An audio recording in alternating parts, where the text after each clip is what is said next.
বর্ধমান শহরের এক ঐতিহাসিক ও প্রসিদ্ধ মন্দির এই 108 শিব মন্দির।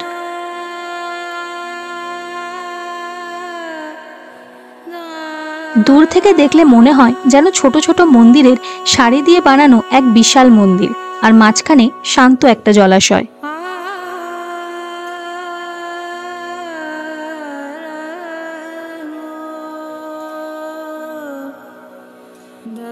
এই জায়গাটি শুধু ধর্মীয় নয়, স্থাপত্য আর ইতিহাসের দিক থেকেও একেবারে ইউনিক।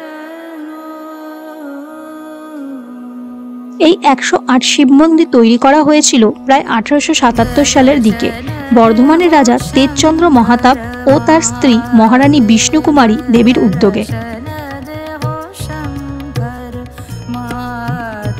পুরো মন্দির কমপ্লেক্সটা তৈরি করা হয়েছে আটচালা শৈলীতে, মানে বাংলার ঐতিহ্যবাহী মন্দির ঘরবাড়ির মতন। প্রতিটা ছোট ছোট মন্দিরের ভেতরেই আছে এক একটা শিবলিঙ্গ। সব মন্দির এক সারিতে সাজানো, আবার দুই দিক মিলিয়ে 54টি করে মোট 108টি মন্দির, আর মাঝখানে একটা বড় সরোবর, যেটা পুরো জায়গার সৌন্দর্যকে আরো বাড়িয়ে দেয়।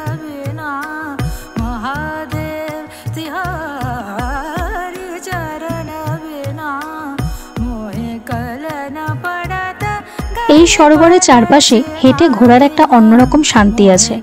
হালকা বাতাসে ধূপের গন্ধ, ঘন্টার শব্দ আর চারপাশের নীরবতা মিলিয়ে পরিবেশটা একেবারে মন ছুঁয়ে যায়। আমরা বোলপুর যাবার পথে এইবার ঘুরে দেখেছিলাম এই মন্দির।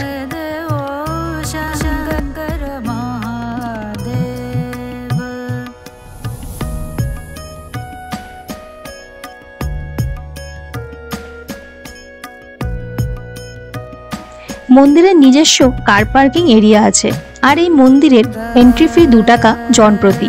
জুতো রাখার সুবন্দোবস্ত রয়েছে এখানে। এছাড়া মন্দির চত্বরে একটি ক্যাফেটেরিয়াও রয়েছে, আর রয়েছে এখানে থাকার সুবন্দোবস্ত।